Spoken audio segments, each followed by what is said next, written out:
Hi hello welcome to PSC tricks with Ammu. അപ്പോൾ ഇന്ന് ഞാനിവിടെ എടുത്തിരിക്കുന്നത് നമ്മുടെ SCRT ക്ലാസ്സാണ്. ഇന്ന് ഞാനിവിടെ എടുത്തിരിക്കുന്നത് 8ാം ക്ലാസ്സിലെ 8ാമത്തെ യൂണിറ്റ് ആയിട്ടുള്ള ദേശീയ പ്രസ്ഥാനവും കേരളവും എന്ന് പറഞ്ഞിട്ടുള്ള യൂണിറ്റാണ് കേട്ടോ.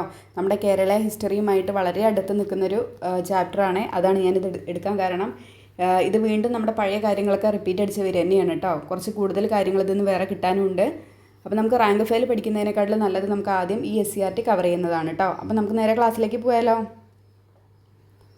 തിരുവനന്തപുരത്ത് പാങ്ങോടുള്ള സൈനിക ക്യാമ്പിൽ സ്ഥാപിച്ചിരിക്കുന്ന ഒരു ധീരയോദ്ധാവിൻ്റെ പ്രതിമയാണ് ഈ 8-1 കൊടുത്തിരിക്കുന്നത് കേട്ടോ. 1741 കുളച്ചലിൽ വെച്ച് തിരുവിതാംകൂർ സേന ഡച്ചുകാരെ പരാജയപ്പെടുത്തതിൻ്റെ ഓർമ്മയ്ക്കായിട്ടാണ് ഇത് സ്ഥാപിച്ചിട്ടുള്ളത്.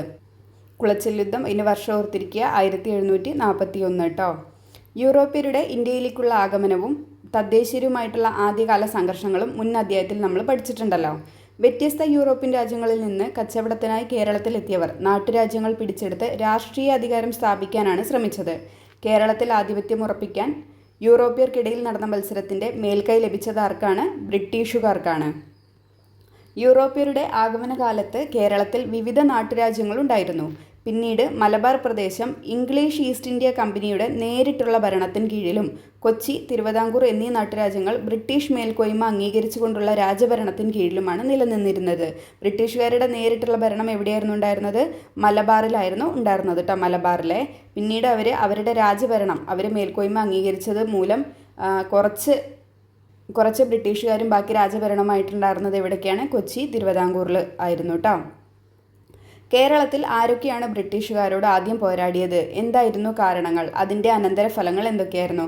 ഇതാണ് കേട്ടോ ഈ ഒരു ചാപ്റ്ററിൽ പഠിക്കാൻ വേണ്ടിയിട്ട് പോകുന്നത്. ഇവിടെ പി കുഞ്ഞിരാമൻ നായരുടെ പുരളിമലയിലെ പൂമരങ്ങൾ എന്ന് പറഞ്ഞിട്ടുള്ളൊരു 4 വരി കൊടുത്തിട്ടുണ്ട്. ഒട്ടും മറന്നില്ല ഞങ്ങൾ ഇന്നും നെടും കോട്ടയം നാട്ടിലെ കേസരി വീരനെ, ഹൃത്തിലെ ചെഞ്ചോര നീരിലി സ്വാതന്ത്ര്യ വിത്തുമുളപ്പിച്ച കർഷക വീരനെ, സ്വാതന്ത്ര്യ ലബ്ധിതൻ ലഹരിയിൽ പാടേ മറന്നു മലയാളിയെങ്കിലും എന്ന് പറഞ്ഞിട്ടാണ് ഈ കവിത പോയിരിക്കുന്നത്. ഇത് പി കുഞ്ഞിരാമൻ നായരുടെ പുരളിമലയിലെ പൂമരങ്ങൾ എന്ന് പറഞ്ഞിട്ടുള്ള കവിതയിലെ കുറച്ച് വരികളാണ് കേട്ടോ. ചിലപ്പോൾ ഇതൊക്കെ ചോദിക്കാം കേട്ടോ. പി കുഞ്ഞിരാമൻ നായർ പുരളിമലയിലെ പൂമരങ്ങൾ. കേരളത്തിൽ ബ്രിട്ടീഷുകാർക്കെതിരെ പോരാടിയ കേരളവർമ്മ പഴശ്ശിരാജയെക്കുറിച്ചാണ് മുകളിൽ പ്രതിപാദിച്ചിരിക്കുന്നത്. അപ്പോൾ അതിൽ ആരെ പറഞ്ഞിരിക്കുന്നത്? പഴശ്ശിരാജയെക്കുറിച്ചാണ് പറഞ്ഞിരിക്കുന്നത്. വടക്കേ മലബാറിലെ കോട്ടയം രാജകുടുംബമായിരുന്ന കേരളവർമ്മ പഴശ്ശിരാജ. അപ്പോൾ വടക്കേ മലബാറിലെ കോട്ടയം രാജകുടുംബമായിരുന്നു കേരളവർമ്മ പഴശ്ശിരാജ. ആദ്യകാലത്ത് മൈസൂർ ഭരണാധികാരികൾക്കെതിരെ മലബാറിൽ അദ്ദേഹം ബ്രിട്ടീഷുകാരെ സഹായിച്ചിരുന്നു. ആദ്യകാലത്ത് എങ്ങനെയായിരുന്നു? മൈസൂർ ഭരണാധികാരികൾക്കെതിരെ മലബാറിലായിരുന്നു ബ്രിട്ടീഷുകാരെ സഹായിച്ചിട്ടുണ്ടായിരുന്നത്. ഇതിന് പകരമായിട്ട് എന്ത് പറഞ്ഞു? കോട്ടയം പ്രദേശത്തെ നികുതി പിരിക്കാനുള്ള അധികാരം പഴശ്ശിക്ക് നൽകാമെന്ന് പറഞ്ഞു. പിന്നീട് എന്ത് ചെയ്തു? ഈ യുദ്ധത്തിന് ശേഷം അതുണ്ടായില്ല. എന്നാൽ ശ്രീരംഗപട്ടണം ഉടമ്പടി പ്രകാരം മലബാർ ഇംഗ്ലീഷ് ഈസ്റ്റ് ഇന്ത്യ കമ്പനിയുടെ അധീനതയിലായതോടെ സ്ഥിതി മാറി. ശ്രീരംഗപട്ടണം ഉടമ്പടി പറഞ്ഞു അല്ലേ? അതിലെന്തായിരുന്നു? മലബാർ ഇംഗ്ലീഷ് ഈസ്റ്റ് ഇന്ത്യ കമ്പനിയുടെ അധീനതയിലായി ആ ഒരു ഉടമ്പടിയോടുകൂടി. അപ്പോൾ കോട്ടയത്തെ നികുതി പിരിക്കാനുള്ള അധികാരം ബ്രിട്ടീഷുകാർ അവരോട് വിധേയത്വം പുലർത്തിയിരുന്ന പഴശ്ശിയുടെ അമ്മാവനായിട്ടുള്ള കുറുമ്പ്രനാട് രാജാവ് വീരവർമ്മയാണ് ഏൽപ്പിച്ചത്. ഈ അവഗണനയ്ക്കെതിരെ പ്രതിഷേധിച്ച പഴശ്ശിരാജ ജനങ്ങളോട് ആഹ്വാനം ചെയ്തു. ഇതോടെ പഴശ്ശിക്കും ബ്രിട്ടീഷുകാർക്കും ഇടയിൽ എന്ത് ചെയ്തു? സംഘർഷം ഉടലെടുത്തു. അങ്ങനെ പഴശ്ശി യുദ്ധങ്ങൾ ആരംഭിച്ചു.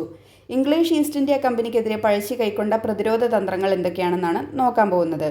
എന്തൊക്കെയാണ്? താവളം വയനാട്ടിലേക്ക് മാറ്റി, തദ്ദേശീയ ജനവിഭാഗങ്ങളെ കൂടെ ചേർത്ത് ഒളിപ്പോര് നടത്തി. ഇതിൽ ശ്രീരംഗപട്ടണം ഉടമ്പടിനെ കുറിച്ച് കൊടുത്തിട്ടുണ്ട് കേട്ടോ.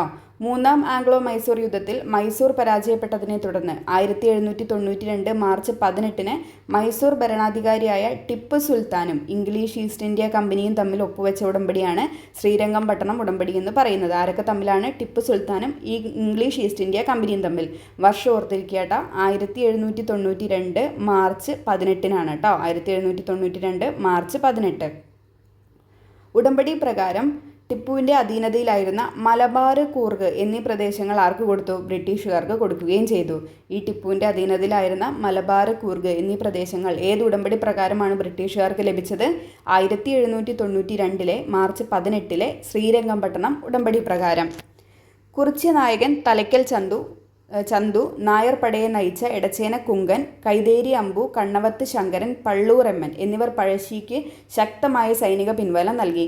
അപ്പോൾ ഇവരുടെ കൂടെ പഴശ്ശിയുടെ കൂടെ ഉണ്ടായിരുന്നവരാരൊക്കെയാണ്?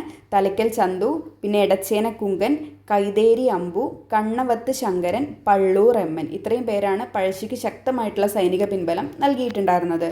വനങ്ങളും മലയിടുക്കുകളും നിറഞ്ഞ വയനാട്ടിൽ ജനങ്ങളുടെ പിന്തുണയോടെ പ്രതിരോധം തീർത്ത പഴശ്ശിയെ കീഴടക്കുക എളുപ്പമല്ലെന്ന് ബ്രിട്ടീഷുകാർക്ക് മനസ്സിലാക്കി. അദ്ദേഹത്തിനെതിരെ ബഹുവിധ നടപടികളാണ് അവർ കൈക്കൊണ്ടത്. എന്തൊക്കെയായിരുന്നു? തന്ത്രപ്രധാന സ്ഥലങ്ങളിൽ സൈനിക താവളങ്ങൾ ഒരുക്കി. പുതിയ റോഡുകൾ നിർമ്മിച്ചു. വയനാട്ടിലേക്ക് അരി എത്തിക്കുന്നത് എന്ത് ചെയ്തു? തടഞ്ഞു. കലാപത്തിൽ പങ്കെടുക്കുന്നവരെ പിടിച്ചു കൊടുക്കുന്നവർക്ക് പാരിതോഷികം പ്രഖ്യാപിച്ചു. അവിടെ കൊടുത്തിട്ടുണ്ട് കേട്ടോ പാരിതോഷികം എന്താണെന്നുള്ളത്. കേരളവർമ്മയെ പിടിച്ചു കൊടുക്കുകയാണെങ്കിൽ 3000 രൂപയാണ് കേട്ടോ കൊടുക്കുക. 3000 പണം. വീരവർമ്മ അന്നത്തെ വിനിമയം നാണയമാണ്. 3000 നാണയം. വീരവർമ്മ രാജാവിനെ ആണെങ്കിൽ 1000 നാണയം. രവിവർമ്മ രാജാവ് 1000. പള്ളൂർ എമ്മൻ 1000. പള്ളൂർ രേയരപ്പൻ 300. എടച്ചേന കുങ്കനെയാണെങ്കിൽ 1000. പഗോഡ എന്നതാണ് കേട്ടോ അന്നത്തെ വിനിമയ നാണയം എന്ന് പറയുന്നത്. ഓർത്തിരിക്കുക, പഗോഡയാണ് അന്നത്തെ വിനിമയ നാണയം എന്ന് പറയുന്നത്. കമ്പനി ഭരണത്തിന് പ്രതിസന്ധി ഉണ്ടാക്കിയ പഴശ്ശിയെ നേരിടാൻ പ്രഗത്ഭരായ സൈനാധിപരെ നിയോഗിച്ചെങ്കിലും ഫലമുണ്ടായില്ല. തലശ്ശേരിയിലെ സബ് കളക്ടറായി വന്ന തോമസ് ഹാർവേ ബാബർ പഴശ്ശിയുടെ ശക്തിയായിരുന്ന സേനാനായകരെ വധിച്ചും താവളങ്ങൾ കണ്ടെത്തിയും പഴശ്ശിയെ കൂടുതൽ പ്രതിരോധത്തിലാക്കി. 1805 നവംബർ 30 വയനാട്ടിലെ മാവിലാം തോട് എന്ന സ്ഥലത്ത് വെച്ച് കമ്പനി സൈന്യത്തോടുള്ള ഏറ്റുമുട്ടലിൽ അദ്ദേഹം വീരമൃത്യു മരിക്കുകയാണ് ഉണ്ടായത്. വർഷം ഓർത്തിരിക്കുക, 1805 നവംബർ 30 കേട്ടോ. അവിടെ തലശ്ശേരിയിൽ സബ് കളക്ടറായിട്ട് വന്നത് ആരായിരുന്നു? തോമസ് ഹാർവേ ബാബറായിരുന്നു. അയാൾ ഒരു കലാപകാരിയാണെങ്കിലും ഈ രാജ്യത്തെ പ്രകൃതിയാ നിലവിലുള്ള നാടുവാഴികളിൽ ഒരാളെന്ന നിലയിൽ നിലം പതിച്ച ശത്രുവിനോട് കാണിക്കാറുള്ളതിൽ നിന്നും വ്യത്യസ്തമായി അയാളെ പരിഗണിക്കേണ്ടതെന്ന് എനിക്ക് തോന്നി. ഇത് നമ്മുടെ തോമസ് വാർഡന് ബാബർ എഴുതിയിട്ടുള്ളൊരു കത്തിൻ്റെ ഭാഗമാണ് കേട്ടോ. വിളംബരാഘോഷം മുഴക്കിയ ദളവ. 18-ാം നൂറ്റാണ്ടിൽ ആറ്റിങ്ങലിൽ നടന്ന ബ്രിട്ടീഷ് വിരുദ്ധ സമരവും കുളച്ചൽ തുറമുഖത്ത് വെച്ച് ഡച്ചുകാർ പരാജയപ്പെടുന്നതും മുൻ പാഠഭാഗത്ത് നാം ചർച്ച ചെയ്തിട്ടുണ്ടല്ലോ. തിരുവിതാംകൂർ ചരിത്രത്തിലെ നിർണായകമായ ഈ 2 സംഭവങ്ങൾക്ക് ശേഷം ബ്രിട്ടീഷുകാർക്കെതിരെ നടന്ന മറ്റൊരു ചെറുത്തുനിൽപ്പ് ഏതാണെന്ന് നമുക്ക് നോക്കാം. തിരുവിതാംകൂർ ഭരിച്ചിരുന്ന ബാലരാമവർമ്മ മഹാരാജാവിൻ്റെ ദളവ അഥവാ പ്രധാനമന്ത്രിയായിരുന്നു വേലുത്തമ്പി എന്ന് പറയുന്നത്. ആരുടെയായിരുന്നു? ബാലരാമവർമ്മ മഹാരാജാവിൻ്റെ പ്രധാനമന്ത്രി അല്ലെങ്കിൽ ദളവയായിരുന്നു വേലുത്തമ്പി. 1805 ഇംഗ്ലീഷ് ഈസ്റ്റ് ഇന്ത്യ കമ്പനിയും തിരുവിതാംകൂർ രാജാവും തമ്മിൽ ഒപ്പിട്ട ഒരു കരാറിലൂടെ തിരുവിതാംകൂറിൻ്റെ രാഷ്ട്രീയ സ്വാതന്ത്ര്യം ഇല്ലാതാവുകയും ഭരണം ബ്രിട്ടീഷ് റെസിഡൻ്റായിട്ടുള്ള മെക്കാളയുടെ നിയന്ത്രണത്തിലാവുകയും ചെയ്തു. ഇതോടെ ദളവയായിരുന്ന വേലുത്തമ്പിയുടെ ഉത്തരവുകൾ മെക്കാളെ റദ്ദാക്കിയതും കമ്പനിക്ക് നൽകാനുള്ള നികുതി കുടിശ്ശിക അടച്ചു തീർക്കാൻ നിർബന്ധം പിടിച്ചതും വേലുത്തമ്പിയും ബ്രിട്ടീഷുകാരുമായുള്ള സംഘർഷത്തിന് ഇടയാക്കി. 1805 ഇംഗ്ലീഷ് ഈസ്റ്റ് ഇന്ത്യ കമ്പനിയും തിരുവിതാംകൂർ രാജാവും തമ്മിൽ ഒരു കരാർ ഒപ്പിടുകയാണ്. അതിൻ്റെ മേൽ എന്തായി? തിരുവിതാംകൂറിൻ്റെ രാഷ്ട്രീയ സ്വാതന്ത്ര്യം ഇല്ലാതായി. കൂടാതെ ഭരണം ആരേറ്റെടുത്തു? ബ്രിട്ടീഷ് റെസിഡൻ്റ് ആയിട്ടുള്ള മെക്കാളയുടെ നിയന്ത്രണത്തിലായി. ഇതോടൊപ്പം ആ സമയത്ത് ദളവയായിട്ടുണ്ടായിരുന്ന വേലുത്തമ്പിയുടെ ഉത്തരവുകളൊക്കെ റദ്ദാക്കി. പിന്നെന്താണ്? കമ്പനിക്ക് നൽകാനുള്ള നികുതി കുടിശ്ശികളൊക്കെ വേഗം അടച്ചു തീർക്കാൻ വേണ്ടിയിട്ട് പറയുകയും ചെയ്തു. അങ്ങനെ എന്ത് ചെയ്തു? വേലുത്തമ്പിയും ബ്രിട്ടീഷുകാരുമായിട്ടുള്ള ആ ഒരു സാഹചര്യം വേലുത്തമ്പിയും ബ്രിട്ടീഷുകാരുമായിട്ടുള്ള ഒരു സംഘർഷത്തിന് ഇടയാക്കി. കൊച്ചിയിലെ പ്രധാനമന്ത്രിയായ പാലിയത്തച്ഛനും മെക്കാളയിൽ നിന്ന് സമാനമായ അനുഭവം നേരിട്ടിരുന്നു. അപ്പോൾ കൊച്ചിയിലെ പ്രധാനമന്ത്രി ആരായിരുന്നു? പാലിയത്തച്ഛനായിരുന്നു ആ സമയത്ത്. വേലുത്തമ്പി പാലിയത്തച്ഛനുമായി രഹസ്യധാരണയിൽ ഏർപ്പെടുകയും തിരുവിതാംകൂറിൻ്റെയും കൊച്ചിയുടെയും സംയുക്ത സൈന്യം കൊച്ചിയിലെ മെക്കാളയുടെ ക്യാമ്പ് ആക്രമിക്കുകയും ചെയ്തു. എന്നാൽ ഈ ആക്രമണത്തിൽ നിന്ന് മെക്കാളെ രക്ഷപ്പെടുകയാണ് ഉണ്ടായത്. അപ്പോൾ അവരെന്ത് ചെയ്തു? വേലുത്തമ്പി പാലിയത്തച്ഛനുമായിട്ടൊരു രഹസ്യധാരണയിലൊക്കെ എത്തിയിട്ട് അവരെന്ത് ചെയ്തു? കൊച്ചിയിലെ മെക്കാളയുടെ ക്യാമ്പ് ആക്രമിച്ചു. പക്ഷെ എന്ത് ചെയ്തു? മെക്കാളെ അതിന് രക്ഷപ്പെടുകയാണ് ഉണ്ടായത്. 1809 ജനുവരി 11 തിരുവിതാംകൂറിലെ കുണ്ടറയിൽ വെച്ച് ഒരു വിളംബരത്തിലൂടെ ബ്രിട്ടീഷ് ആധിപത്യത്തിനെതിരെ സായുധ സമരത്തിന് ഒരുങ്ങാൻ വേലുത്തമ്പി ജനങ്ങളോട് ആഹ്വാനം ചെയ്തു. ഇതാണ് എന്തെന്നറിയപ്പെടുന്നത്? കുണ്ടറ വിളംബരം എന്നറിയപ്പെടുന്നത്. വർഷം ഓർത്തിരിക്കുക, കുണ്ടറ വിളംബരം എന്നാണ്. 1809 ജനുവരി 11. കുണ്ടറ വിളംബരം ഇവിടെ കൊടുത്തിട്ടുണ്ട്. തിരുവിതാംകൂറിനെ സംരക്ഷിക്കുന്നു എന്ന് അവകാശപ്പെടുന്ന ബ്രിട്ടീഷുകാർ നാടിനെ കൊള്ളയടിക്കുകയാണെന്നും ഇവർ തുടർന്നാൽ നാട് നശിക്കുമെന്നും ഇവർക്കെതിരെ രാജഭക്തരും ദേശസ്നേഹികളും ആയുധമെടുത്ത് പോരാട്ടത്തിന് തയ്യാറാകണമെന്നുമാണ് ഈ വിളംബരത്തിലൂടെ തിരുവിതാംകൂറിലെ ദളവയായ വേലുത്തമ്പി ആഹ്വാനം ചെയ്തത്. വർഷം എന്നാണ് 1809 ജനുവരി 11. തിരുവിതാംകൂർ രാജാവിന് ദളവയുടെ ഇത്തരം നീക്കങ്ങൾ ഇഷ്ടമായിരുന്നില്ലെങ്കിലും നാട്ടുകാരെ തൻ്റെ കൂടെ നിർത്തിക്കൊണ്ട് വേലുത്തമ്പി ബ്രിട്ടീഷുകാരോട് പോരാട്ടം തുടർന്നു. കമ്പനി സൈന്യത്തോട് പരാജയപ്പെടുകയും സഹചാരിയായ പാലിയത്തച്ഛൻ സഖ്യത്തിൽ നിന്ന് പിന്മാറുകയും ചെയ്തത് ദളവയ്ക്ക് എന്ത് ചെയ്തു? തിരിച്ചടിയായി. അദ്ദേഹത്തെ ദളവ പദവിയിൽ നിന്ന് രാജാവ് നീക്കം ചെയ്തു. തിരുവിതാംകൂറിൻ്റെയും കമ്പനിയുടെയും സംയുക്ത സൈന്യം വേലുത്തമ്പി അഭയം തേടിയ മണ്ണടിയിലെ ഭവനം വളഞ്ഞപ്പോൾ വിദേശ ശക്തിക്ക് പിടികൊടുക്കാതെ അദ്ദേഹം എന്ത് ചെയ്തു? മരണം കൈവരിക്കുകയാണ് ചെയ്തത്. കൊച്ചിയും പാലിയത്തച്ഛൻ. ഇപ്പോൾ നമ്മൾ തിരുവിതാംകൂറിലെ വേലുത്തമ്പിയുടെ കാര്യമാണ് പറഞ്ഞത്. കൊച്ചിയും പാലിയത്തച്ഛനും. കൊച്ചിയിലെ പ്രധാനമന്ത്രിയായിരുന്ന പാലിയത്തച്ഛൻ തിരുവിതാംകൂറുമായി രൂപീകരിച്ച സഖ്യത്തെക്കുറിച്ച് നാം ഇപ്പോൾ ചർച്ച ചെയ്തല്ലോ. എന്തൊക്കെ സാഹചര്യങ്ങളായിരുന്നു അദ്ദേഹത്തെ ബ്രിട്ടീഷുകാർക്കെതിരെ പോരാടാൻ പ്രേരിപ്പിച്ചതെന്ന് നോക്കാം. ബ്രിട്ടീഷ് റെസിഡൻ്റായ മെക്കാളെ കൊച്ചിയുടെ ആഭ്യന്തര കാര്യങ്ങളിൽ ഇടപെടുന്നത് പാലിയത്തച്ഛൻ എതിർത്തിരുന്നു. അതോടൊപ്പം പാലിയത്തച്ഛൻ്റെ ശത്രുവിന് മെക്കാളെ അഭയം നൽകിയതും പ്രശ്നം രൂക്ഷമാക്കി. തുടർന്ന് തിരുവിതാംകൂറിലെ ദളവയായ വേലുത്തമ്പിയുമായി ചേർന്ന് പാലിയത്തച്ഛൻ ബ്രിട്ടീഷുകാർക്കെതിരെ പോരാട്ടം ആരംഭിച്ചത്. ബ്രിട്ടീഷുകാരോട് ശക്തമായി ചെറുത്തു നിന്നെങ്കിലും ഒടുവിൽ അദ്ദേഹത്തെ ബ്രിട്ടീഷുകാർ മദിരാശിയിലേക്ക് നാടുകടത്തുകയാണ് ഉണ്ടായത്. അപ്പോൾ ഇതാണ് പാലിയത്തച്ഛൻ ബ്രിട്ടീഷുകാർക്കെതിരെ തിരിയാനുള്ള കാരണം. ഈ മെക്കാളെ എന്ത് ചെയ്തു? കൊച്ചിയുടെ ആഭ്യന്തരങ്ങളിൽ ഇടയ്ക്കിടയ്ക്ക് ഇടപെടുന്നത് പാലിയത്തച്ഛന് ഇഷ്ടമായില്ല. പിന്നെ എന്ത് ചെയ്തു? നമ്മുടെ പാലിയത്തച്ഛൻ്റെ ശത്രുവിന് എന്ത് ചെയ്തു? മെക്കാളെ അഭയം കൊടുത്തു. അങ്ങനെ അവർ തമ്മിൽ പ്രശ്നം രൂക്ഷമായി. അവസാനം എന്ത് ചെയ്തു? നമ്മുടെ പാലിയത്തച്ഛനെ ബ്രിട്ടീഷുകാർ ഇങ്ങോട്ട് നാടുകടത്തി മദിരാശിയിലേക്ക് നാടുകടത്തുകയാണ് ഉണ്ടായത്. കൊച്ചി രാജ്യത്തെ പാലിയം എന്ന നായർ തറവാട്ടിലെ കാരണവന്മാരെയാണ് പാലിയത്തച്ഛൻ എന്ന് വിളിക്കുന്നത്. പാലിയത്തച്ഛന്മാർ കൊച്ചി രാജ്യത്തിലെ മന്ത്രി മുഖ്യൻ അഥവാ പ്രധാനമന്ത്രി എന്ന സ്ഥാനം വഹിച്ചു പോന്നു. ഇനി നമുക്ക് കുറിച്യർ കലാപത്തിലേക്ക് കടക്കാം. പരമ്പരാഗത ആയുധങ്ങളുമായി ബ്രിട്ടീഷുകാർക്കെതിരെ പോരാടുന്ന ഗോത്രജനതയാണ് ഇവിടെ ചിത്രം കൊടുത്തിട്ടുണ്ട് അതിൽ കാണിക്കുന്നത്. എന്തുകൊണ്ടായിരിക്കാം ഗോത്രജനത ബ്രിട്ടീഷുകാർക്കെതിരെ പോരാടിയത്? ഇതാണ് ആ ചിത്രമേ. വയനാട്ടിലെ ഗോത്ര വിഭാഗക്കാരാണ് കുറിച്യരും കുറുമ്പരും. കലാപത്തിൽ പഴശ്ശിയെ സഹായിച്ചിരുന്ന ഇവരെ ബ്രിട്ടീഷുകാർ ശത്രുക്കളായിട്ടാണ് കണ്ടത്. എന്തൊക്കെ നടപടികളാണ് ഇവർ കുറിച്യരോടും കുറുമ്പരോടും ബ്രിട്ടീഷുകാർ സ്വീകരിച്ചതെന്ന് നോക്കാം. എന്തൊക്കെയാണ്? ഗോത്രജനതയുടെ തുണ്ടുഭൂമികളൊക്കെ ബ്രിട്ടീഷുകാർ പിടിച്ചെടുത്തു. പരമ്പരാഗത കൃഷിരീതികൾ തുടരാൻ എന്ത് ചെയ്തില്ല? അവരെ അനുവദിച്ചില്ല. നികുതിയായിട്ട് എന്ത് ചെയ്തു? സാധനങ്ങൾക്ക് പകരം പണം തന്നെ വേണമെന്ന് അവർ ആവശ്യപ്പെടുകയും ചെയ്തു. അപ്പോൾ ഇതൊക്കെയാണ് ഈ കുറിച്യരും കുറുമ്പരും അവർക്കെതിരെ പോരാടാൻ വേണ്ടിയിട്ടുണ്ടായ സാഹചര്യം. 1812 കുറിച്യർ കലാപം ആരംഭിക്കുന്നത്. കുറിച്യർ കലാപം 1812. വയനാട്ടിലേക്കുള്ള പാതകളുടെ നിയന്ത്രണം കൈലാക്കിയതും പ്രാദേശിക സഹായങ്ങൾ നേടിയെടുത്തും ബ്രിട്ടീഷുകാർക്കെതിരെ ഗോത്രജനത പോരാടി. രാമനമ്പി അഥവാ രാമമൂപ്പനായിരുന്നു അവരുടെ നേതാവ്. കുറിച്യർ കലാപത്തിൻ്റെ നേതാവാരായിരുന്നു? രാമനമ്പിയാണ് കേട്ടോ. 1812 നടന്ന കുറിച്യർ കലാപത്തിൻ്റെ നേതാവാരായിരുന്നു? രാമനമ്പി അഥവാ രാമമൂപ്പൻ. സുൽത്താൻ ബത്തേരിയിലും മാനന്തവാടിയിലും ഉണ്ടായിരുന്ന ബ്രിട്ടീഷ് സൈന്യത്തെ അവർ നേരിട്ട് ആക്രമിച്ചു. എന്നാൽ കൂടുതൽ പട്ടാളക്കാരെ മറ്റ് സ്ഥലങ്ങളിൽ നിന്നെത്തിച്ച് കുറിച്യർ കലാപം ബ്രിട്ടീഷുകാർ അടിച്ചമർത്തുകയും ചെയ്തു. 1836 മുതൽ 1853 വരെയുള്ള 18 വർഷങ്ങൾക്കിടയിൽ മലബാറിൽ 22ഓളം ശക്തമായ കലാപങ്ങളാണ് നടന്നിട്ടുണ്ടായിരുന്നത്. 19-ാം നൂറ്റാണ്ടിൽ കലാപങ്ങളുടെ ഒരു പരമ്പര തന്നെ മലബാറിൻ്റെ വിവിധ ഭാഗങ്ങളിൽ ഉണ്ടായി. ബ്രിട്ടീഷ് ഗവൺമെൻറ്റിൻ്റെ നികുതി നയങ്ങളും ജന്മിമാരുടെ ചൂഷണവും കുടിയൊഴിപ്പിക്കലുമാണ് കലാപങ്ങൾക്ക് കാരണമായെന്ന് മലബാർ ഡിസ്ട്രിക്ട് കളക്ടറായിരുന്ന വില്യം ലോഗൻ തൻ്റെ അന്വേഷണ റിപ്പോർട്ടിൽ രേഖപ്പെടുത്തിയിട്ടുണ്ട്. നമ്മൾ കഴിഞ്ഞ ചാപ്റ്ററിൽ പറഞ്ഞിട്ടുണ്ടായിരുന്നു അല്ലേ? ഈ മലബാർ കലാപത്തിൻ്റെയൊക്കെ കാരണം എന്താണ്? ഭൂമിയും കുടിയാനും ജന്മിയും തമ്മിലുള്ള ഭൂമി പ്രശ്നമാണ് എന്നുള്ളത് ആര് ചൂണ്ടിക്കാട്ടി? മലബാർ കളക്ടറായിരുന്ന വില്യം ലോഗൻ അവരുടെ അന്വേഷണ റിപ്പോർട്ടിൽ രേഖപ്പെടുത്തി. ചൂഷകരായ ജന്മിമാർക്കും ബ്രിട്ടീഷ് സർക്കാരിനുമെതിരെ കർഷകരുടെ പ്രതിഷേധവും ആക്രമണവും ഉണ്ടായി. ഇതിൽ പങ്കെടുത്തവരിൽ ഭൂരിഭാഗവും തെക്കേ മലബാറിലെ മാപ്പിള കർഷകരായിരുന്നതുകൊണ്ടാണ് ബ്രിട്ടീഷ് അധികാരികളും സാമ്രാജ്യത്വ ചരിത്രകരും ഈ കലാപങ്ങളെ മാപ്പിള ലഹളകൾ എന്ന് വിശേഷിപ്പിച്ചത്. അപ്പോൾ അതിൽ ഏറ്റവും കൂടുതൽ പങ്കെടുത്തത് തെക്കേ മലബാറിലെ മാപ്പിളകളായിരുന്നു. അതുകൊണ്ടാണ് അവരതിനെ മാപ്പിള ലഹളകൾ എന്ന് വിശേഷിച്ചു പോകുന്നത്.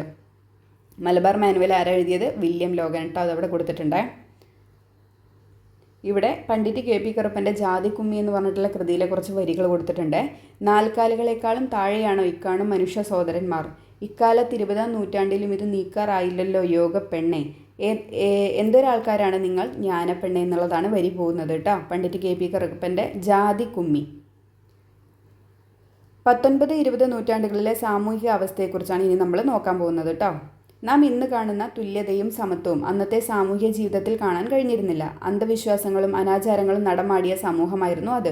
ഒരു വ്യക്തിയുടെ സാമൂഹിക പദവി നിർണയിച്ചിരുന്നത് ജനിച്ച ജാതിയെ അടിസ്ഥാനമാക്കിയായിരുന്നു.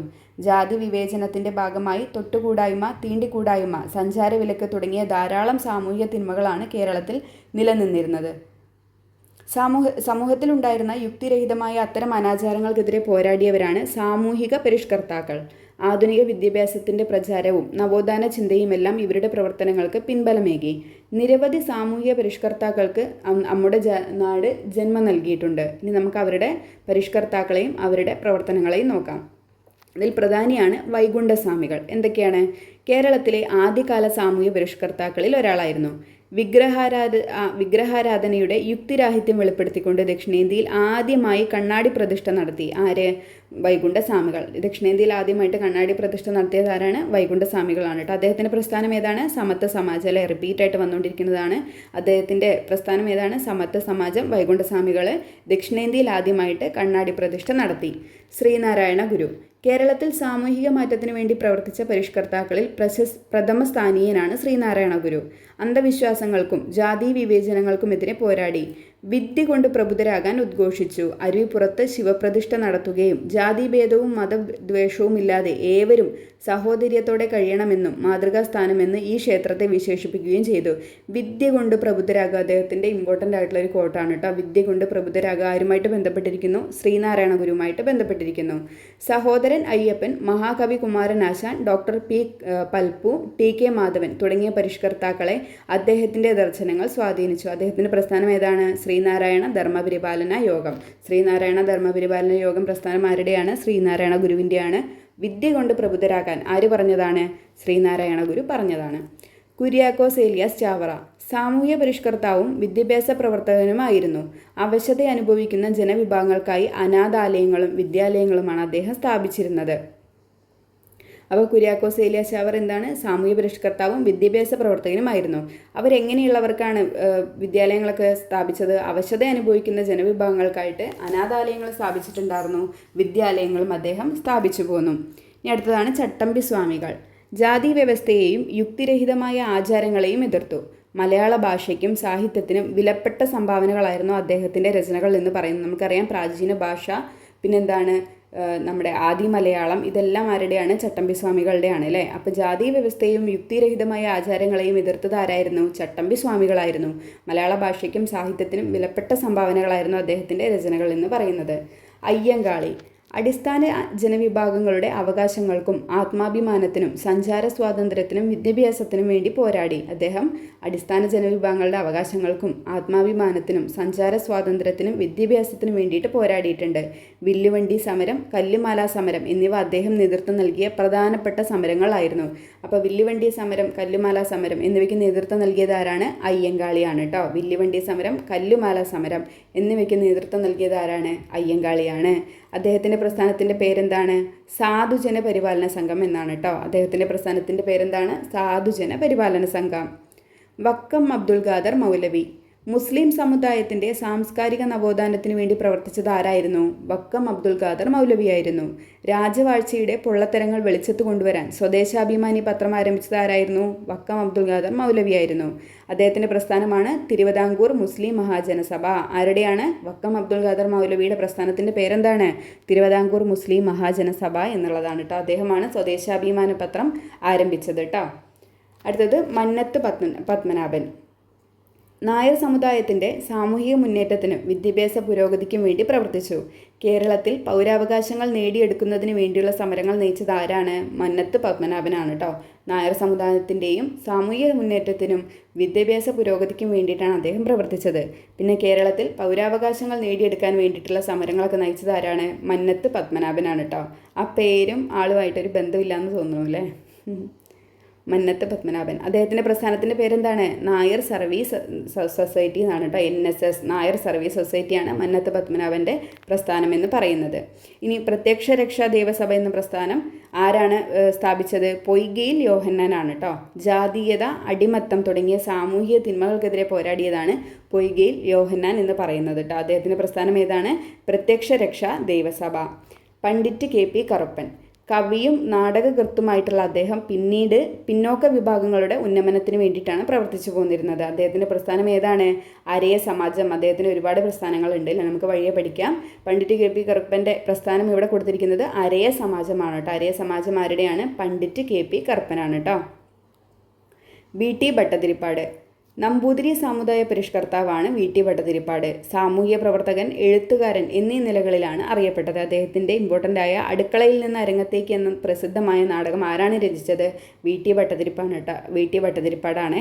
അദ്ദേഹത്തിൻ്റെ പ്രസ്ഥാനത്തിൻ്റെ പേരെന്താണ്? യോഗക്ഷേമ സഭ എന്നുള്ളതാണ് കേട്ടോ. യോഗക്ഷേമ സഭ എന്നുള്ള പ്രസ്ഥാനം ആരാണ് സ്ഥാപിച്ചത്? വി.ടി. ഭട്ടതിരിപ്പാടാണ് കേട്ടോ. അടുക്കളയിൽ നിന്ന് അരങ്ങത്തേക്ക് അദ്ദേഹത്തിൻ്റെയാണ്, മറക്കരുത്. വാഗ്ഭടാനന്ദൻ യുക്തിയിൽ അധിഷ്ഠിതമായ വിമർശന ചിന്തയെ പ്രോത്സാഹിപ്പിച്ചു.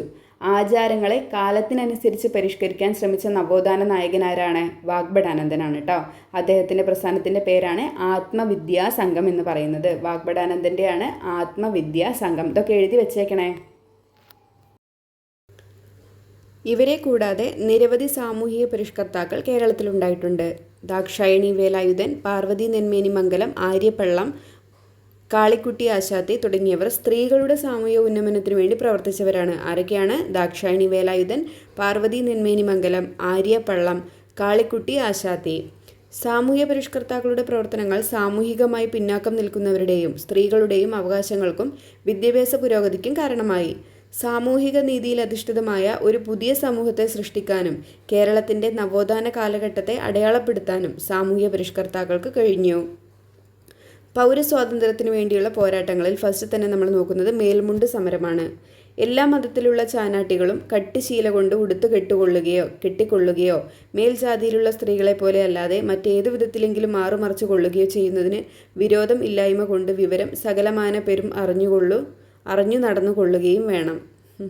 സ്ത്രീകൾക്ക് മേൽവസ്ത്രം ധരിക്കാൻ അവകാശം നൽകിക്കൊണ്ട് തിരുവിതാംകൂർ മഹാരാജാവ് ഉത്രം തിരുനാൾ മാർത്താണ്ഡവർമ്മ പുറപ്പെടുവിച്ച വിളംബരത്തിൻ്റെ ഒരു ഭാഗമാണ് നമ്മളിപ്പോൾ വായിച്ചത് കേട്ടോ.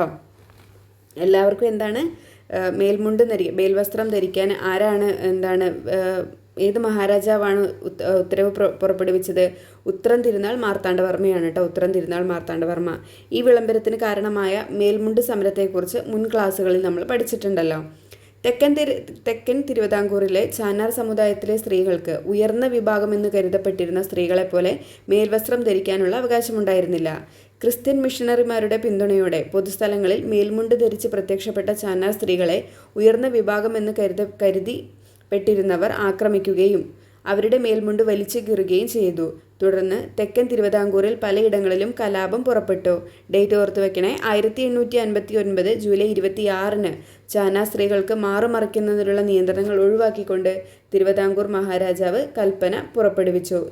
ഉത്രം തിരുനാൾ മാർത്താണ്ഡവർമ്മ 1859 ജൂലൈ 26 ചാന്നാർ സ്ത്രീകൾക്ക് മാറുമറിക്കാനുള്ള അവകാശം ലഭിക്കുന്നത്.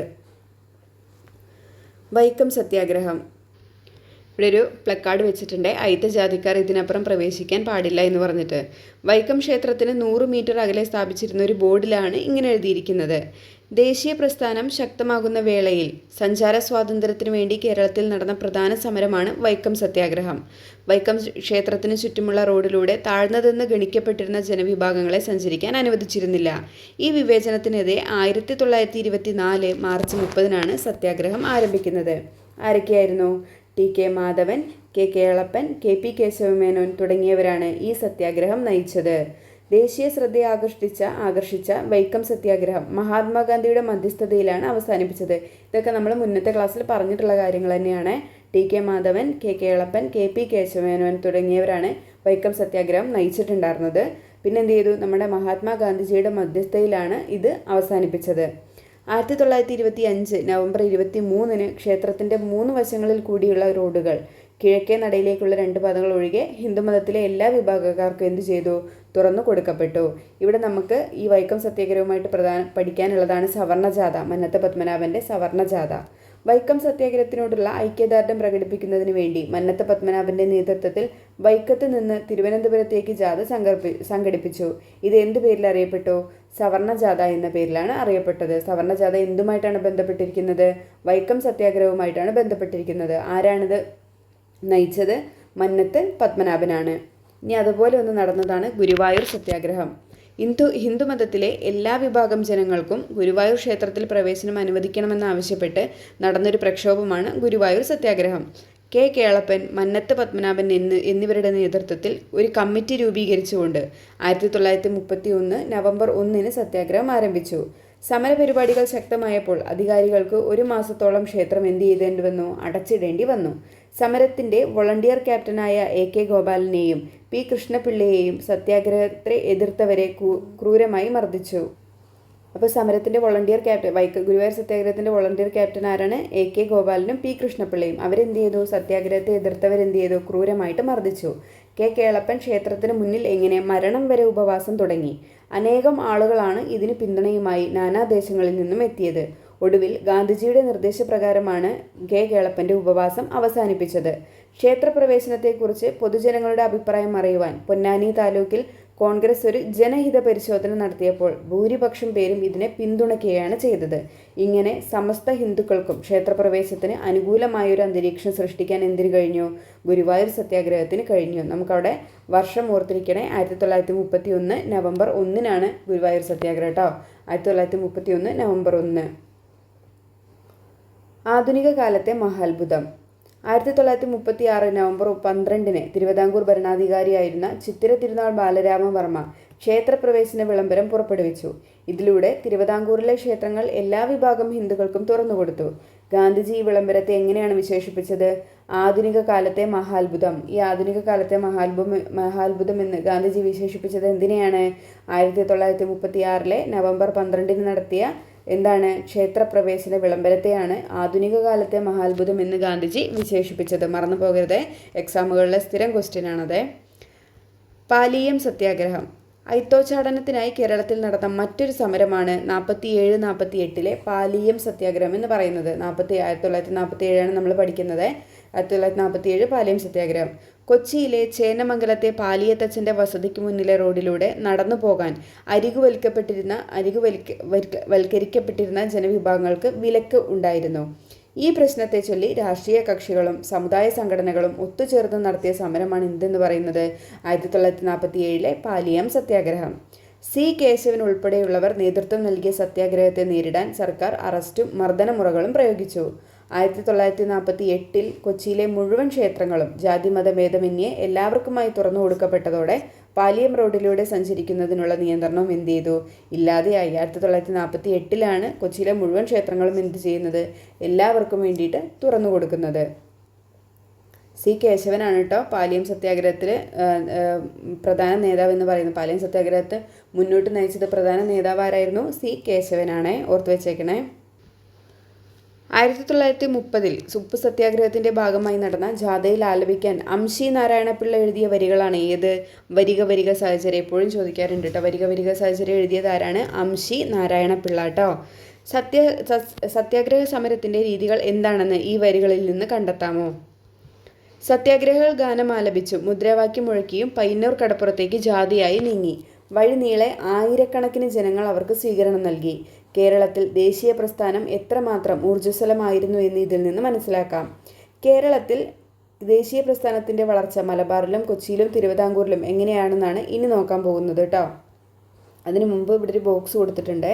കേരളത്തിലേതുപോലെ തന്നെ ദേശീയ തലത്തിലും കോൺഗ്രസിൽ ശ്രദ്ധേയമായ മലയാളി സാന്നിധ്യമുണ്ടായിരുന്നു. ആരൊക്കെയായിരുന്നു? C. ശങ്കരൻ നായരും ബാരിസ്റ്റർ G.P. പിള്ളയുമായിരുന്നു ഇവരിൽ പ്രധാനപ്പെട്ട. ഇമ്പോർട്ടൻ്റ് പോയിൻ്റാണ് എഴുതി വെച്ചേക്കണേ. നമ്മുടെ കേരളത്തിലെ പോലെ തന്നെ ദേശീയ തലത്തിലും എന്ത് ചെയ്തു? കോൺഗ്രസ്സിലൊരു ശ്രദ്ധിക്കപ്പെട്ട മലയാളി സാന്നിധ്യം ഉണ്ടായിരുന്നു. ആരൊക്കെയായിരുന്നു അത്? C. ശങ്കരൻ നായരും ബാരിസ്റ്റർ G.P. പിള്ളയുമാണ് കേട്ടോ. ഇനി നമുക്ക് മലബാറിൽ എങ്ങനെയാണ് ദേശീയ പ്രസ്ഥാനത്തിൻ്റെ വളർച്ചയുണ്ടായതെന്ന് നോക്കാം. കേരളത്തിലെ ഇതര പ്രദേശങ്ങളെ അപേക്ഷിച്ച് മലബാറിൽ ദേശീയ പ്രസ്ഥാനം കൂടുതൽ കരുത്തുറ്റതായിരുന്നു. മലബാർ ജില്ലാ കോൺഗ്രസ് കമ്മിറ്റിയുടെ രൂപീകരണവും ഹോം റൂൾ ലീഗിൻ്റെ പ്രവർത്തനങ്ങളും ദേശീയ പ്രസ്ഥാനത്തെ ചലിപ്പിച്ചു. ഖിലാഫത്ത്, നിസ്സഹകരണ പ്രസ്ഥാനങ്ങൾക്ക് വലിയ പിന്തുണയാണ് മലബാറിലെങ്ങും ലഭിച്ചത്. സമരത്തിൻ്റെ ഭാഗമായി ജനങ്ങൾ വിദേശ നിർമ്മിത വസ്തുക്കളും കോടതികൾ, വിദ്യാലയങ്ങൾ മുതലായ സർക്കാർ സ്ഥാപനങ്ങളും ബഹിഷ്കരിച്ചു. ഇതൊക്കെ ബഹിഷ്കരണ പ്രവർത്തനങ്ങളാണ് കേട്ടോ അന്ന് നടന്നത്. സമരത്തിന് സ്ത്രീകളുടെയും വിദ്യാർത്ഥികളുടെയും മികച്ച എന്തുണ്ടായിരുന്നു? പങ്കാളിത്തവും ഉണ്ടായിരുന്നു. C. Kunhirama Menon, K. Kelappan, U. Gopala Menon, K. P. Keshava Menon, Muhammad Abdurahiman Sahib, E. Moidu മൗലവി, മൊയ്യാരത്ത് ശങ്കരൻ തുടങ്ങിയവരായിരുന്നു ഇതിന് പ്രധാന നേതാക്കൾ എന്ന് പറയുന്നത്. C. Kunhirama Menon, K. Kelappan, U. Gopala Menon, K. P. Keshava Menon, Abdurahiman Sahib, E. Moidu മൗലവി, മൊയ്യാരത്ത് ശങ്കരൻ. നിയമലംഘന പ്രസ്ഥാനത്തിൻ്റെ ഭാഗമായി ഗാന്ധിജിയുടെ നേതൃത്വത്തിൽ അഖിലേന്ത്യാ തലത്തിൽ ഉപ്പു സത്യാഗ്രഹം നടന്നപ്പോൾ ഇതിൻ്റെ അലയൊലികൾ കേരളത്തിലും ഉണ്ടായി. കേരളത്തിലെ ഉപ്പു സത്യാഗ്രഹത്തിന് കേന്ദ്രം എവിടെയായിരുന്നു? മലബാറിലെ പയ്യന്നൂരിലായിരുന്നു. എപ്പോഴും ചോദിക്കുന്ന ചോദ്യമാണ്. കേരളത്തിലെ ഉപ്പു സത്യാഗ്രഹത്തിൻ്റെ പ്രധാന വേദി എവിടെയായിരുന്നു? പയ്യന്നൂർ ആയിരുന്നു. ആരാണ് അവിടെ നേതൃത്വം കൊടുത്തത്? കെ കേളപ്പനായിരുന്നു അവിടെ ഉപ്പു സത്യാഗ്രഹത്തിന് എന്ത് ചെയ്തത്? നയിച്ചിട്ടുണ്ടായിരുന്നത്. കേരളത്തിൻ്റെ നാനാഭാഗങ്ങളിൽ നിന്നും സത്യാഗ്രഹികൾ പയ്യന്നൂരിലെ കടപ്പുറത്തേക്ക് എത്തിച്ചേരുകയും അതിൽ പങ്കാളികളാവുകയും ചെയ്തു. കൂടാതെ മുഹമ്മദ് അബ്ദുറഹിമാൻ്റെ നേതൃത്വത്തിൽ സത്യാഗ്രഹികൾ കോഴിക്കോട് കടപ്പുറത്തും നിയമം ലംഘിച്ച് ഉപ്പുണ്ടാക്കി. അപ്പോൾ കോഴിക്കോട് ആരാണ് നയിച്ചത്? കോഴിക്കോട് ഉപ്പു സത്യാഗ്രഹം ആരാണ് നയിച്ചത്? അബ്ദുറഹിമാൻ സാഹിബാണ് കേട്ടോ. അബ്ദുറഹിമാൻ സാഹിബ് കോഴിക്കോട്, പയ്യന്നൂർ കെ കേളപ്പൻ. അവിടെ തടിച്ചുകൂടിയ ജനങ്ങൾക്ക് പോലീസിന്റെ മർദ്ദനം ഏൽക്കേണ്ടി വന്നു.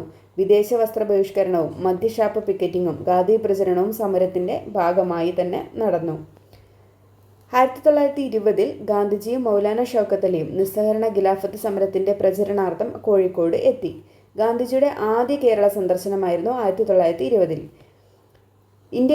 ഇന്ത്യക്കാർ വ്യത്യസ്ത മതസ്ഥരെങ്കിലും നമ്മുടെ മാതൃഭൂമിയുടെ സന്തതികളാണെന്നും നമ്മുടെ സുഖദുഃഖങ്ങൾ ഒന്നാണെന്നും പ്രശ്നങ്ങൾ ഒന്നാണെന്നും നേതാക്കൾ ഉദ്ബോധിപ്പിച്ചപ്പോൾ അത്യാവേശത്തോടെയാണ് ജനങ്ങൾ അത് സ്വീകരിച്ചത്. അപ്പോൾ ഗാന്ധിജി ആദ്യമായിട്ട് കേരളത്തിലെത്തിയതെന്നാണ് 1920 എന്തുമായിട്ട് ബന്ധപ്പെട്ട്? നിസ്സഹകരണ ഖിലാഫത്ത് സമരത്തിൻ്റെ പ്രചരണാർത്ഥമാണ് അദ്ദേഹം എവിടെ എത്തിയത്?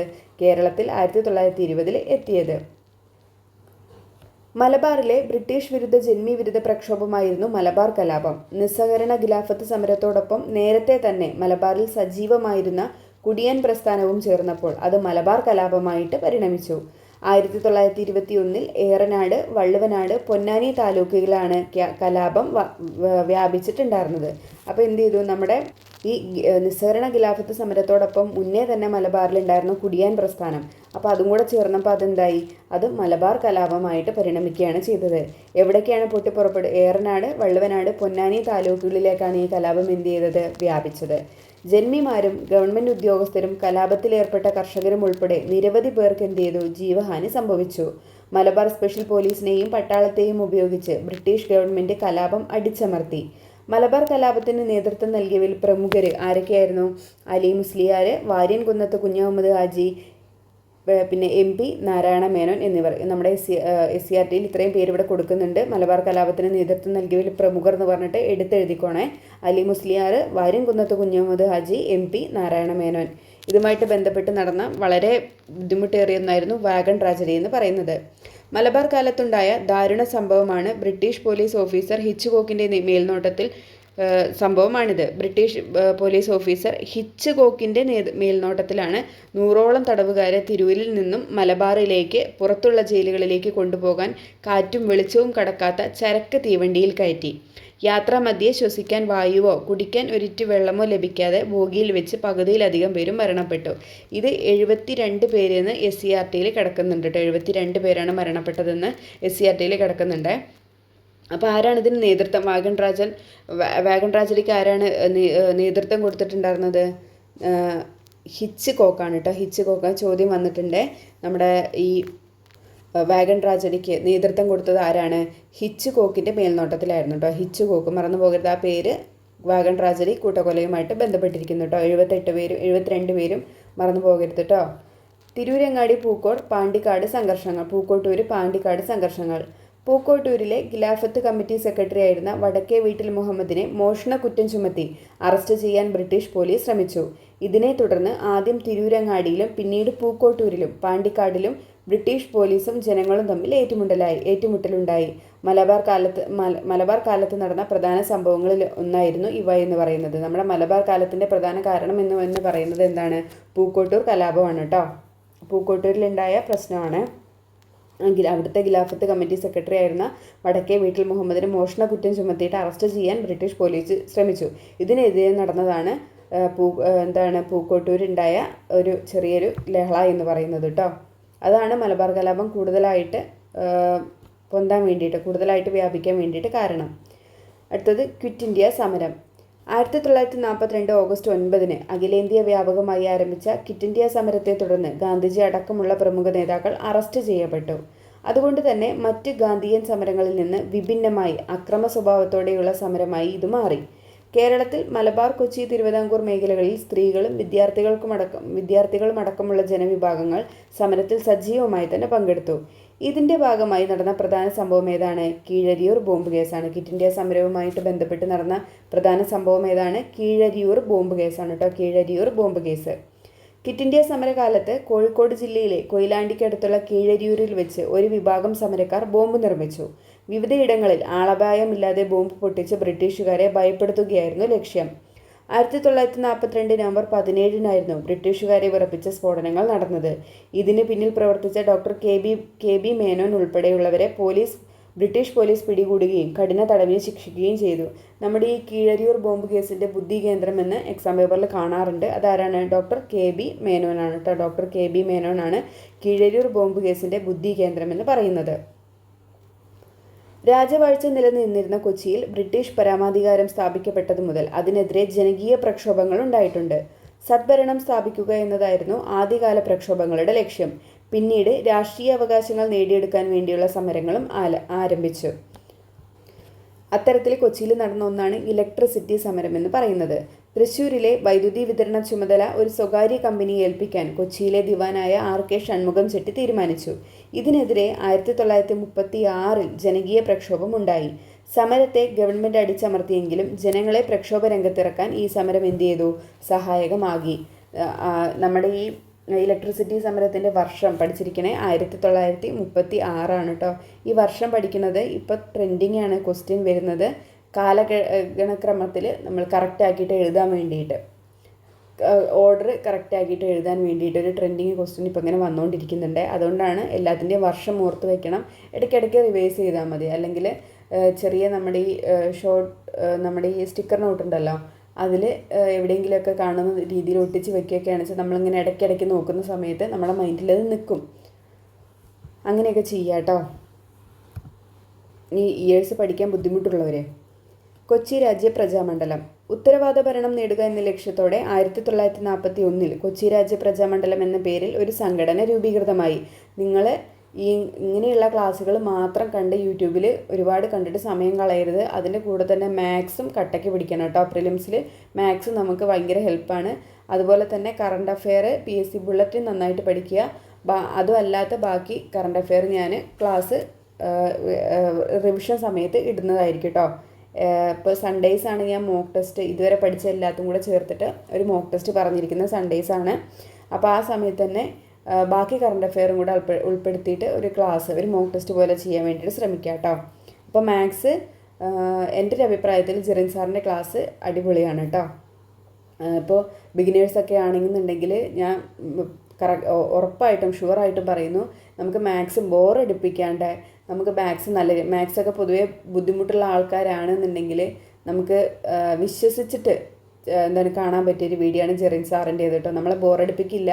നമുക്കത് ഭയങ്കര ടെൻഷനായിട്ട് തോന്നില്ല. പ്രോബ്ലംസ് ഒക്കെ വന്നു കഴിഞ്ഞാൽ നമുക്ക് ടെൻഷനായിട്ടൊന്നും തോന്നാതെ വളരെ നല്ല രീതിയിൽ അദ്ദേഹം അത് ഹാൻഡിൽ ചെയ്യുന്നുണ്ട് കേട്ടോ. എനിക്ക് ജെറിൻ സാറിൻ്റെ ക്ലാസ് ആട്ടോ പേഴ്സണലി നിങ്ങൾക്ക് സജസ്റ്റ് ചെയ്യാനുള്ളത്. കാരണം ഞാൻ മാത്സിൻ്റെ ക്ലാസ് സാറിൻ്റെയാണ് ഫോളോ ചെയ്യുന്നത്. നല്ല ക്ലാസ്സാണ്. നമുക്ക് തിരിച്ചതിലേക്ക് വരാം. 1900 പിന്നെ VFAക്ക് നോക്കുന്നവരാണെങ്കിൽ ഇംഗ്ലീഷും മലയാളവും നന്നായിട്ട് ഇപ്പം തന്നെ നോക്കുക. കാരണം നമുക്കറിയാലോ VFAക്ക് പ്രിലിംസ് ഇല്ല, മെയിൻസ് മാത്രമേ ഉള്ളൂ കേട്ടോ. അപ്പം അതും നന്നായിട്ട് നോക്കുക കേട്ടോ. Current affair, English, maths, Malayalam VFAക്ക് നോക്കുന്നവർ ഇപ്പോഴേ നോക്കി എപ്പോഴും നല്ലത് PYക്ക് ചെയ്ത് നോക്കുന്നതാണ് കേട്ടോ എപ്പോഴും നല്ലത്. അപ്പോൾ അതും ചെയ്ത് നോക്കുക കേട്ടോ. അപ്പോൾ നമുക്ക് തിരിച്ചു വരാം. നമ്മൾ പറഞ്ഞത് കൊച്ചി രാജ്യ പ്രജാമണ്ഡലമാണ് കേട്ടോ. ഉത്തരവാദ ഭരണം നേടുക എന്ന ലക്ഷ്യത്തോടെ 1941 കൊച്ചി രാജ്യ പ്രജാമണ്ഡലം എന്ന പേരിൽ ഒരു സംഘടന രൂപീകൃതമായി. 1941 കൊച്ചി രാജ്യ പ്രജാമണ്ഡലം എന്ന പേരിൽ ഒരു സംഘടന രൂപീകൃതമാകുന്നത്. ഇക്കണ്ട വാര്യർ, പനമ്പിള്ളി ഗോവിന്ദമേനോൻ, VR കൃഷ്ണൻ എഴുത്തച്ഛൻ എന്നിവർ പ്രജാമണ്ഡലത്തിൻ്റെ പ്രവർത്തനങ്ങൾക്ക് നേതൃത്വം നൽകി. ആരൊക്കെയാണ്? ഇക്കണ്ട വാര്യർ, പനമ്പിള്ളി ഗോവിന്ദമേനോൻ, VR കൃഷ്ണൻ എഴുത്തച്ഛൻ എന്നിവരായിരുന്നു പ്രജാമണ്ഡലത്തിൻ്റെ പ്രവർത്തനങ്ങൾക്ക് നേതൃത്വം നൽകിയത്. ഉത്തരവാദ ഭരണം ലഭിക്കുന്നതിന് വേണ്ടി ദേശവ്യാപകമായി സമരം നടത്താൻ തീരുമാനിക്കുകയും 1946 ജൂലൈ 29 ഉത്തരവാദ ഭരണ ദിനമായി ആചരിക്കുകയും ഉണ്ടായി. പിൽക്കാലത്ത് പ്രജാമണ്ഡലം ഇന്ത്യൻ നാഷണൽ കോൺഗ്രസിൽ ലയിച്ചു. ഇക്കണ്ട വാര്യർ പ്രധാനമന്ത്രിയായി കൊച്ചിയിലെ ആദ്യത്തെ കോൺഗ്രസ് മന്ത്രിസഭയും അധികാരമേറ്റു. അപ്പോൾ കൊച്ചി രാജ്യ പ്രജാമണ്ഡലം എന്തിനു വേണ്ടിയിട്ടായിരുന്നു? ഉത്തരവാദ ഭരണം നേടുക എന്ന ലക്ഷ്യത്തോടെ 1941 കൊച്ചി 1941 രൂപീകൃതമായതാണ് കൊച്ചി രാജപ്രജാമണ്ഡലം എന്ന് പറയുന്നത്. ഇക്കണ്ട വാര്യർ, പനമ്പള്ളി ഗോവിന്ദമേനോൻ, വി.ആർ. കൃഷ്ണൻ എഴുത്തച്ഛൻ എന്നിവരായിരുന്നു പ്രജാമണ്ഡലത്തിൻ്റെ പ്രവർത്തനങ്ങൾക്ക് നേതൃത്വം നൽകിയിട്ടുണ്ടായിരുന്നത്. പിന്നീട് എന്ത് ചെയ്തു? അത് INC-യിൽ ലയിക്കുകയാണ് ഉണ്ടായത്. ഇനി നമുക്ക് തിരുവിതാംകൂറിലേക്ക് വരാം. ഇവിടെ നിവർത്തനം എന്ന് പറഞ്ഞിട്ട് ഒരു ചെറിയൊരു ബോക്സ് കൊടുത്തിട്ടുണ്ട്. സിവിൽ നിയമലംഘനത്തിൽ നിന്നും നിസ്സഹകരണത്തിൽ നിന്നും വേർതിരിച്ച് കാണിക്കാനാണ് പ്രക്ഷോഭത്തെ നിവർത്തനം എന്ന് വിശേഷിപ്പിച്ചത്. ഈ പേര് നൽകിയത് IC ചാക്കോ എന്ന ഭാഷാ പണ്ഡിതനാണ് കേട്ടോ. നിവർത്തന പ്രക്ഷോഭത്തിന് നിവർത്തനം എന്ന പേര് നൽകിയത് ആരാണ്? IC ചാക്കോ എന്ന ഭാഷാ പണ്ഡിതൻ. തിരുവിതാംകൂറിൽ ജനങ്ങളുടെ രാഷ്ട്രീയ ബോധത്തെ തട്ടിയുണർത്തിയ ആദ്യകാല പ്രക്ഷോഭങ്ങളായിരുന്നു മലയാളി മെമ്മോറിയലും ഈഴവ മെമ്മോറിയലും. എന്താണെന്ന് നമുക്ക് നോക്കാം. മലയാളി മെമ്മോറിയൽ തിരുവിതാംകൂറിലെ സർക്കാർ ജോലികളിൽ തിരുവിതാംകൂറുകാർക്ക് മതിയായ പ്രാതിനിധ്യം വേണമെന്ന് ആവശ്യപ്പെട്ടിട്ടാണ് മലയാളി മെമ്മോറിയൽ സമർപ്പിച്ചത്. 1891 ജനുവരി 1 ഈ ആവശ്യം ഉന്നയിച്ച് ജനങ്ങൾ ഒപ്പിട്ടൊരു നിവേദനം മഹാരാജാവിന് സമർപ്പിക്കുന്നത്. ആരായിരുന്നു നേതൃത്വം നൽകിയത്? GP പിള്ളയാണ്. ഇത്രയും അറിഞ്ഞിരിക്കണം കേട്ടോ. മലബാറിലെ സർക്കാർ ജോലികളിൽ തിരുവിതാംകൂർക്ക് തന്നെ മതിയായ പ്രാതിനിധ്യം വേണമെന്ന് ആവശ്യപ്പെട്ടിട്ടാണ് മലയാളി മെമ്മോറിയൽ തയ്യാറാക്കിയത്. എന്നാണ് 1891 ജനുവരി 1. ആരാണ് നേതൃത്വം നൽകിയത്? GP പിള്ളയാണ്. എന്താണ് ഈഴവ മെമ്മോറിയൽ? സർക്കാർ സർവീസിൽ ഈഴവ സമുദായത്തിന് മതിയായ പ്രാതിനിധ്യം നൽകണമെന്ന് ആവശ്യപ്പെട്ട് ഉന്നയിച്ചതാണ് ഈഴവ മെമ്മോറിയൽ. വർഷം 1896 സെപ്റ്റംബർ 3. ഈഴവ സമുദായ അംഗങ്ങൾ ഒപ്പിട്ട നിവേദനം മഹാരാജാവിനാണ് സമർപ്പിച്ചത്. ഇതിന് നേതൃത്വം നൽകിയതാരാണ്? Doctor P. പൽപ്പു ആണ് കേട്ടോ. മലയാളി മെമ്മോറിയലിന് നേതൃത്വം നൽകിയത് GP പിള്ളയാണ്. വർഷം 1891 ജനുവരി 1. ഈഴവ മെമ്മോറിയൽ വർഷം 1896 സെപ്റ്റംബർ 3. ആരാണ് നേതൃത്വം നൽകിയത്? Doctor P. പൽപ്പു ആണ്. നിവർത്തന പ്രക്ഷോഭം തിരുവിതാംകൂറിൽ നടന്ന ശക്തമായൊരു രാഷ്ട്രീയ പ്രക്ഷോഭമായിരുന്നു 1932 നിവർത്തന പ്രക്ഷോഭം എന്ന് പറയുന്നത്. തിരുവിതാംകൂറിൽ നടന്നൊരു ശക്തമായിട്ടുള്ളൊരു രാഷ്ട്രീയ പ്രക്ഷോഭമായിരുന്നു 1932 നിവർത്തന പ്രക്ഷോഭം. ക്രിസ്ത്യൻ, മുസ്ലിം, ഈഴവ വിഭാഗക്കാർ രാഷ്ട്രീയ സമിതി രൂപീകരിച്ച് സംയുക്തമായിട്ടാണ് പ്രക്ഷോഭം നയിച്ചിട്ടുണ്ടായിരുന്നത്. സർക്കാർ ഉദ്യോഗങ്ങളിലും നിയമസഭകളിലും ജനസംഖ്യാനുപാതികമായി സംവരണം വേണമെന്നായിരുന്നു ആവശ്യം. C. Kesavan, NV Joseph, PK Kunju എന്നിവരായിരുന്നു പ്രക്ഷോഭത്തിന് നേതൃത്വം നൽകിയത്. നിവർത്തന പ്രക്ഷോഭത്തിന് ആരൊക്കെയാണ് നേതൃത്വം നൽകിയത്? ഒന്നും കൂടെ പറയാം. C. Kesavan, NV Joseph, PK Kunju. എന്തുമായിട്ട് ബന്ധപ്പെട്ടിരിക്കുന്നു? നിവർത്തന പ്രക്ഷോഭവുമായിട്ടാണ് ബന്ധപ്പെട്ടിരിക്കുന്നത്. തിരുവിതാംകൂറിൽ ഉത്തരവാദ ഭരണത്തിന് വേണ്ടിയുള്ള പ്രവർത്തനങ്ങൾ നടന്നത് തിരുവിതാംകൂർ സ്റ്റേറ്റ് കോൺഗ്രസിൻ്റെ ആഭിമുഖ്യത്തിലായിരുന്നു. പട്ടം താണുപിള്ളയായിരുന്നു തിരുവിതാംകൂർ സ്റ്റേറ്റ് കോൺഗ്രസിൻ്റെ ആദ്യ പ്രസിഡന്റ് എന്ന് പറയുന്നത്. തിരുവിതാംകൂർ സ്റ്റേറ്റ് കോൺഗ്രസിൻ്റെ ആദ്യത്തെ പ്രസിഡന്റ് ആരാണ്? പട്ടം താണുപിള്ള. നിവേദനങ്ങളിലൂടെയും പ്രത്യക്ഷ സമര പരിപാടികളിലൂടെയും ഇവർ പ്രക്ഷോഭ പ്രവർത്തനങ്ങൾ എന്ത് ചെയ്തു? ആസൂത്രണം ചെയ്തു. സ്വദേശാഭിമാനി പത്രത്തെക്കുറിച്ച് കൊടുത്തിട്ടുണ്ട്. വക്കം അബ്ദുൽ ഖാദർ മൗലവിയുടെ ഉടമസ്ഥതയിലുണ്ടായിരുന്ന സ്വദേശാഭിമാനി പത്രത്തിൻ്റെ പത്രാധിപരായിരുന്നു K. രാമകൃഷ്ണപിള്ള. സർക്കാരിൻ്റെ തെറ്റായ നയങ്ങളെയും അഴിമതികളെയും പത്രത്തിലൂടെ അദ്ദേഹം തുറന്നെഴുതി എതിർത്തിരുന്നു. തിരുവിതാംകൂർ ദിവാനായ P. രാജഗോപാലാചാരിയെ നിശിതമായി വിമർശിച്ചുകൊണ്ട് ഒരു ലേഖന പരമ്പര അദ്ദേഹം പ്രസിദ്ധപ്പെടുത്തി. ഇതിനെ തുടർന്ന് രാമകൃഷ്ണപിള്ളയെ തിരുവിതാംകൂറിൽ നിന്ന് നാടുകടത്തുകയും സ്വദേശാഭിമാനി പത്രം എന്ത് ചെയ്തു? നിരോധിക്കുകയും ചെയ്തു. അപ്പം സ്വദേശാഭിമാനത്തിൻ്റെ സ്ഥാപകനാരാണ്? വക്കം അബ്ദുൽ ഖാദർ മൗലവിയാണ് കേട്ടോ. അതിൻ്റെ ആദ്യത്തെ പത്രാധിപരായിരുന്നു K. രാമകൃഷ്ണപിള്ളയായിരുന്നു. Congress socialist party. സോഷ്യലിസ്റ്റ് ആശയങ്ങളിൽ തൽപരരായ കോൺഗ്രസ് പ്രവർത്തകർ 1934 K. കേളപ്പൻ്റെ അധ്യക്ഷതയിൽ കോഴിക്കോട് വെച്ചൊരു യോഗം ചേർന്നു. INC-ക്കുള്ളിൽ ഒരു കോൺഗ്രസ് സോഷ്യലിസ്റ്റ് പാർട്ടി രൂപീകരിക്കാൻ അവർ തീരുമാനിച്ചു. P. Krishnapillai, EM Sankaran Namboodiripad, EMS, AK Gopalan എന്നിവരാണ് ഈ വിഭാഗത്തെ നയിച്ചിട്ടുണ്ടായിരുന്നത്. അവർക്ക് എന്ത് വേണമായിരുന്നു? ഒരു കോൺഗ്രസ് സോഷ്യലിസ്റ്റ് പാർട്ടി രൂപീകരിക്കാൻ അവർ തീരുമാനിച്ചു. ആരൊക്കെയാണ് അതിന് നേതൃത്വം കൊടുത്തത്? P. Krishna Pillai, EMS, AK Gopalan. Congress socialist പാർട്ടിയുടെ നേതൃത്വത്തിൽ നിരവധി കർഷക സമരങ്ങൾ കേരളത്തിലുണ്ടായിട്ടുണ്ട്. അതിലൊന്നാണ് പുന്നപ്ര വയലാർ സമരം എന്ന് പറയുന്നത്. തിരുവിതാംകൂർ ദിവാനായിരുന്ന CP രാമസ്വാമി അയ്യരുടെ സ്വേച്ഛാധിപത്യത്തിനെതിരെയും ഉത്തരവാദ ഭരണം സ്ഥാപിക്കുന്നതിനു വേണ്ടിയായിരുന്നു ഈ സമരം. ആലപ്പുഴയിലെ പുന്നപ്രയിലും വയലാറിൽ നടന്ന സമരമായതിനാൽ ഇതെങ്ങനെ അറിയപ്പെടുന്നു? പുന്നപ്ര വയലാർ സമരം എന്നാണ് അറിയപ്പെടുന്നത്. വർഷം ഓർത്തിരിക്കുക 1946. കർഷകരും തൊഴിലാളികളും ചേർന്ന് കമ്മ്യൂണിസ്റ്റ് പാർട്ടിയുടെ നേതൃത്വത്തിലാണ് ഈ സമരം നടത്തിയത്. 1946 പുന്നപ്ര വയലാർ സമരം. CP രാമസ്വാമി അയ്യർക്കെതിരെയായിരുന്നു ഉത്തരവാദ ഭരണം സ്ഥാപിക്കുന്നതിനും അവരുടെ സ്വേച്ഛാധിപത്യത്തിനെതിരെയായിരുന്നു പുന്നപ്ര വയലാർ സമരം നടത്തിയിട്ടുണ്ടായിരുന്നത്. സ്വാതന്ത്ര്യത്തിലേക്കുള്ള സ്ത്രീ മുന്നേറ്റം. ഇത് കൗമുദി ടീച്ചർ ഞാനും ഇതിൽ പറഞ്ഞിട്ടുണ്ടായിരുന്നു. അദ്ദേഹത്തിൻ്റെ പരിപാടി, ഗാന്ധിജിയുടെ ഒരു പൊതുപരിപാടിയിലേക്ക് അദ്ദേഹം കുറച്ച് കാര്യങ്ങൾ പറഞ്ഞു കഴിഞ്ഞപ്പോൾ എന്ത് ചെയ്തു, ഒരു പെൺകുട്ടി ഓടി വന്നിട്ട് സ്വർണ്ണവളകളും ധരിച്ചിരുന്ന മാലയൊക്കെ ഊരി കൊടുക്കുകയാണ്. അവരാണ് കൗമുദി ടീച്ചർ എന്ന് പറയുന്നത് കേട്ടോ. അത് കൗമുദി ടീച്ചർ. അത് ഞാൻ കഴിഞ്ഞ ക്ലാസ്സിൽ പറഞ്ഞിട്ടുണ്ടായിരുന്നു. മേൽ പറഞ്ഞ ചരിത്ര സംഭവം വായിച്ചല്ലോ. ജീവിതത്തിൽ പിന്നീട് ഒരിക്കലും ആഭരണം ധരിക്കാതെ ഖാദി മാത്രം ധരിച്ച് ലളിത ജീവിതം നയിച്ച വ്യക്തിയായിരുന്നു കൗമുദി ടീച്ചർ. ഇങ്ങനെ നിരവധി മലയാളി സ്ത്രീകൾ ഇന്ത്യൻ സ്വാതന്ത്ര്യ സമരത്തിൻ്റെ ഭാഗമായി ത്യാഗനിർഭരമായ പ്രവർത്തനങ്ങൾ നടത്തിയിട്ടുണ്ട്. ഇപ്പോഴൊക്കെയാണെന്ന് വെച്ചാൽ ആരും കൊടുക്കില്ലായിരുന്നു അല്ലേ. നിസ്സഹരണം, നിയമലംഘനം തുടങ്ങിയ സമരങ്ങളിലൂടെ ഇന്ത്യയിൽ ദേശീയ പ്രസ്ഥാനം കരുത്താർജിച്ച കാലത്ത് കേരളത്തിലും സ്ത്രീകളുടെ സജീവ പങ്കാളിത്തം ഉണ്ടായിരുന്നു. ഗാന്ധിജിയുടെ സന്ദേശം ഉൾക്കൊണ്ട് ഉപ്പ് നിർമ്മാണം, വിദേശ വസ്ത്ര ബഹിഷ്കരണം, ഖാദി വസ്ത്രങ്ങൾ നെയ്തെടുത്ത് ഉപയോഗിക്കുന്ന പ്രവർത്തനങ്ങൾ എന്നിവയിൽ സ്ത്രീകൾ സജീവമായി. സമരകാലഘട്ടത്തിൽ ഐത്തോച്ചാടന ഹരിജനോദ്ധാരണ പ്രവർത്തനങ്ങളിലും ശ്രദ്ധേയമായ സ്ത്രീ പങ്കാളിത്തം ഉണ്ടായിരുന്നു. സമരങ്ങളുടെ ഭാഗമായി ഒട്ടേറെ സ്ത്രീകൾ ജയിൽവാസം അനുഭവിച്ചിട്ടുണ്ട്. മലബാറിൽ AV കുട്ടിമാളു അമ്മയും അമ്മു സ്വാമിനാഥനും, തിരുവിതാംകൂറിൽ അക്കമ്മ ചെറിയാൻ, ആനി മസ്ക്രീൻ തുടങ്ങിയവരും ഇക്കാലയളവിൽ ദേശീയ പ്രക്ഷോഭങ്ങൾക്ക് നേതൃത്വം കൊടുത്തിട്ടുണ്ട്. അപ്പോൾ മലബാറിൽ നിന്ന് ആരൊക്കെയായിരുന്നു? AV കുട്ടിമാളു അമ്മയും അമ്മു സ്വാമിനാഥനും. മലബാറിൽ നിന്ന് AV കുട്ടിമാളു അമ്മയും അമ്മു സ്വാമിനാഥനും. തിരുവിതാംകൂറിൽ നിന്നാണെങ്കിൽ അക്കമ്മ ചെറിയാനും ആനി മസ്ക്രീനും. തിരുവിതാംകൂറിൽ നിന്ന് അക്കമ്മ ചെറിയാനും ആനി മസ്ക്രീനും തുടങ്ങിയവരൊക്കെയാണ് ദേശീയ പ്രക്ഷോഭങ്ങൾക്ക് അക്കാലയളവിൽ നേതൃത്വം നൽകിയിട്ടുണ്ടായിരുന്നത്. C. കുഞ്ഞിക്കാവമ്മ.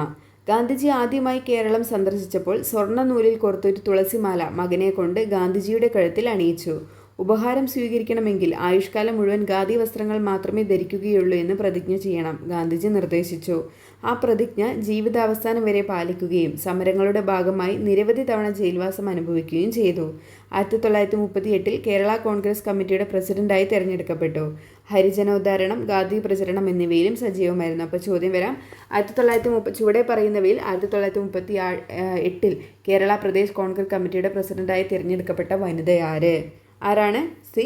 കുഞ്ഞിക്കാവമ്മയാണ്. C. കുഞ്ഞിക്കാവമ്മ 1938 കേരള പ്രദേശ് കോൺഗ്രസ് കമ്മിറ്റിയുടെ പ്രസിഡന്റായിട്ട് തിരഞ്ഞെടുക്കപ്പെട്ടിട്ടുണ്ട്. ഓർത്തിരിക്കുക കേട്ടോ. സംസ്ഥാന രൂപീകരണം. ഭൂമിശാസ്ത്രപരവും ഭാഷാപരവും സാംസ്കാരികവും സാമ്പത്തികവും ഭരണപരവുമായ പരിഗണനകൾ അടിസ്ഥാനമാക്കി കേരളത്തിൻ്റെ ഭാഗങ്ങളായി ഗണിക്കാവുന്ന തിരുവിതാംകൂർ, കൊച്ചി എന്നീ നാട്ടുരാജ്യങ്ങളും ബ്രിട്ടീഷ് ഇന്ത്യൻ വിഭാഗങ്ങളും മയ്യഴിയും ഒരുമിച്ച് ചേർത്ത് ഇന്ത്യൻ യൂണിയനിൽ ഉൾപ്പെടുന്ന സ്വയംഭരണാധികാരമുള്ള ഒരു ഘടകമായി സംഘടിപ്പിക്കണം. ഈ ഘടകത്തിലെ ഭരണകൂടത്തിൻ്റെ എല്ലാ അധികാരശക്തിയും ജനങ്ങളിൽ നിക്ഷിപ്തമായിരിക്കണം. 1947 തൃശ്ശൂരിൽ വെച്ച് നടന്ന ഐക്യ കേരള കൺവെൻഷൻ പ്രമേയത്തിൽ നിന്നാണ് കേട്ടോ ഈ വേർഡ്സ് എടുത്തിരിക്കുന്നത്. മുകളിൽ കൊടുത്ത പ്രമേയത്തിലെ ആവശ്യങ്ങൾ വായിച്ചല്ലോ. വ്യത്യസ്ത ഭരണ മേഖലകളായിരുന്ന കേരളത്തെ ഒന്നിപ്പിച്ച് കേരള സംസ്ഥാനം സൃഷ്ടിക്കാനുള്ള പ്രമേയമാണിത്. ഐക്യ കേരളത്തിനായി നടന്ന പ്രധാന സംഭവങ്ങൾ പരിശോധിക്കാം. എന്തൊക്കെയാണ്? 1921 ഒറ്റപ്പാലത്ത് നടന്ന അഖില കേരള പ്രവിശ്യ സമ്മേളനത്തിൽ മലബാർ, കൊച്ചി, തിരുവിതാംകൂർ എന്നിവിടങ്ങളിൽ നിന്നുള്ള പ്രതിനിധികൾ പങ്കെടുത്തു. 1924 ഒറ്റപ്പാലം. 1928 ജവഹർലാൽ നെഹ്റുവിൻ്റെ അധ്യക്ഷതയിൽ ചേർന്ന പയ്യന്നൂർ കോൺഗ്രസ് സമ്മേളനം ഭാവിയിൽ സ്വതന്ത്ര ഭാരതത്തിൻ്റെ ഭരണഘടനയ്ക്ക് രൂപം കൊടുക്കുമ്പോൾ കേരളത്തെ ഒരു പ്രത്യേക സംസ്ഥാനമായി പുനഃസംഘടിപ്പിക്കണമെന്ന് ആവശ്യപ്പെട്ടു. 1928 പയ്യന്നൂർ കോൺഗ്രസ് സമ്മേളനത്തിൻ്റെ അധ്യക്ഷനാരായിരുന്നു? ജവഹർലാൽ നെഹ്റു ആയിരുന്നു. ഇതിനെ തുടർന്ന് ഐക്യ കേരളം എന്ന ലക്ഷ്യം നേടിയെടുക്കുന്നതിന് വേണ്ടി പ്രവർത്തിക്കുന്ന കമ്മിറ്റി രൂപീകരിക്കപ്പെടുകയും വിവിധ സ്ഥലങ്ങളിൽ വെച്ച് അതിൻ്റെ കൺവെൻഷനുകൾ നടക്കുകയും ഉണ്ടായി. 1949 ജൂലൈ 1 തിരുവിതാംകൂറിലും കൊച്ചിയും സംയോജിപ്പിച്ച് തിരുക്കൊച്ചി രൂപീകരിച്ചത് കേരള സംസ്ഥാനം എന്ന ലക്ഷ്യത്തിലേക്കുള്ള പ്രധാന ചുവടുവെപ്പായിരുന്നു. എന്നാണ് തിരുക്കൊച്ചി സംയോജിപ്പ് നടന്നത്? 1949 ജൂലൈ 1 കേട്ടോ. 1949 ജൂലൈ 1 തിരുക്കൊച്ചി സംയോജനം നടന്നിട്ടുണ്ടായിരുന്നത്. കൊച്ചി, തിരുവിതാംകൂർ നാട്ടുരാജ്യങ്ങളുടെ അതിർത്തിയിൽ സ്ഥാപിക്കപ്പെട്ടിരുന്ന കല്ലുകളാണ് കൊതിക്കല്ല് എന്നറിയപ്പെടുന്നത്. കൊ എന്നത് കൊച്ചിയെയും തി എന്നത് തിരുവിതാംകൂറിനെയാണ് സൂചിപ്പിക്കുന്നത്. കേട്ടോ കൊതിക്കല്ല്. സ്വാതന്ത്ര്യാനന്തരം ഇന്ത്യയിൽ ഭാഷാടിസ്ഥാനത്തിൽ സംസ്ഥാനങ്ങൾ പുനഃസംഘടിപ്പിക്കുന്നതിനായിട്ടുള്ള ഫസൽ അലി കമ്മീഷൻ രൂപീകൃതമായി. അപ്പോൾ എങ്ങനെയാണ് ഇന്ത്യയിൽ ഭാഷാടിസ്ഥാനത്തിൽ സംസ്ഥാനങ്ങൾ പുനഃസംഘടിപ്പിക്കുന്നതിനുള്ള കമ്മീഷൻ ഏതായിരുന്നു? ഫസൽ അലി കമ്മീഷനായിരുന്നു. കമ്മീഷൻ്റെ ശുപാർശ പ്രകാരം മലബാറിനെയും തിരുക്കൊച്ചിയെയും സംയോജിപ്പിച്ചുകൊണ്ട് 1956 നവംബർ 1 നമ്മുടെ കേരളം സംസ്ഥാനം നിലവിൽ വന്നു. തിരുവിതാംകൂറിൻ്റെ ഭാഗമായിരുന്ന തോവാള, അഗസ്തീശ്വരം, കൽക്കുളം, വിളവൻകോട് എന്നീ താലൂക്കുകൾ മദിരാശി സംസ്ഥാനത്തോട് ചേർത്തു. തെക്കൻ കർണാടകത്തിൻ്റെ ഭാഗമായിരുന്ന കാസർഗോഡ് താലൂക്ക് കേരളത്തോടും കൂട്ടിച്ചേർത്തു. അപ്പോൾ ഏതൊക്കെയാണ് നമ്മുടെ തമിഴ്നാട് ഭാഗത്തേക്ക് ചേർത്തത്? തോവാള, അഗസ്തീശ്വരം, കൽക്കുളം, വിളവൻകോട്. മദിരാശി തമിഴ്നാട് സംസ്ഥാനത്തോട് ചേർത്തത് ഏതൊക്കെയാണ്? തിരുവിതാംകൂറിൻ്റെ ഭാഗമായിരുന്ന തോവാള, അഗസ്തീശ്വരം, കൽക്കുളം, വിളവൻകോട് എന്നീ താലൂക്കുകളാണ് ഇന്നത്തെ തമിഴ്നാടിനോട് കൂട്ടിച്ചേർക്കപ്പെട്ടത്. പിന്നീട് കർണാടകത്തിൻ്റെ ഭാഗമായിരുന്ന കാസർഗോഡ് താലൂക്ക് എന്ത് ചെയ്തു? കേരളത്തിനോട് കൂട്ടിച്ചേർക്കുകയും ചെയ്തു. അങ്ങനെ 1956 നവംബർ 1 കേരള സംസ്ഥാനം നിലവിൽ വന്നു. 1957 ഫെബ്രുവരി, മാർച്ച് മാസങ്ങളിൽ പൊതു തിരഞ്ഞെടുപ്പ് നടക്കുകയും ഏപ്രിൽ 5 EMS നമ്പൂതിരിപ്പാടിൻ്റെ നേതൃത്വത്തിലുള്ള ആദ്യത്തെ മന്ത്രിസഭ കേരളത്തിൽ അധികാരമേൽക്കുകയും ചെയ്തു. 1957 ഫെബ്രുവരി, മാർച്ച് മാസങ്ങളിലാണ് ആദ്യത്തെ പൊതു തിരഞ്ഞെടുപ്പ് നടക്കുന്നത്. പിന്നീട് എന്ത് ചെയ്തു? ഏപ്രിൽ 5 EMS നമ്പൂതിരിപ്പാടിൻ്റെ നേതൃത്വത്തിലുള്ള ആദ്യത്തെ മന്ത്രിസഭ എന്ത് ചെയ്തു? കേരളത്തിൽ അധികാരം ഏറ്റു. അപ്പോൾ ഇതാണ് നമ്മുടെ കേരള ഹിസ്റ്ററി. നമ്മൾ ഏകദേശം എല്ലാ ഭാഗവും ടച്ച് ചെയ്തിട്ടുണ്ട് കേട്ടോ. ഡീറ്റെയിൽ ആയിട്ട് നമ്മൾ റാങ്ക് ഫയലിലൊക്കെ നമ്മൾ പഠിച്ചിട്ടുണ്ടാവുമല്ലോ. അപ്പോൾ SCRTന്ന് ചോദ്യം വരുന്ന അത്രയും നമ്മൾ നോക്കിയിട്ടുണ്ട് കേട്ടോ കേരള ഹിസ്റ്ററി. ഇനി ഒരു ചാപ്റ്ററും കൂടിയുണ്ട്, കേരള ഹിസ്റ്ററിയുമായി ബന്ധപ്പെട്ട ഒരു ചാപ്റ്ററും കൂടിയുണ്ട്. അത് നമുക്ക് ഉടനെ എടുത്ത് തീർക്കാം കേട്ടോ. അപ്പോൾ ഇതിൽ ഇമ്പോർട്ടൻ്റ് ആയിട്ടുള്ള പോയിന്റുകളൊക്കെ നിങ്ങൾ ഷോർട്ട് നോട്ട് തയ്യാറാക്കുക, റിവിഷൻ സമയത്ത് എടുത്ത് നോക്കുക, വായിക്കുക കേട്ടോ. അങ്ങനെ എഴുതി വെച്ചതുകൊണ്ട് കാര്യമില്ല, നമ്മളത് എഴുതിയത് വീണ്ടും വായിച്ച് നോക്കിയാൽ തന്നെ നമ്മുടെ തലയിൽ നിൽക്കത്തുള്ളൂ കേട്ടോ. അപ്പോൾ റിവിഷൻ മസ്റ്റാണ്. അപ്പോൾ ക്ലാസ് എല്ലാവർക്കും ഇഷ്ടമായെന്ന് വിചാരിക്കുന്നു. ഇഷ്ടമാവുകയാണെങ്കിൽ ലൈക്ക് ചെയ്യാനും നിങ്ങളുടെ അഭിപ്രായങ്ങൾ കമൻറ്റ് ചെയ്യാനും മറക്കരുത് കേട്ടോ. അപ്പോൾ വീണ്ടും നല്ലൊരു ക്ലാസ്സുമായിട്ട് കാണാം. താങ്ക്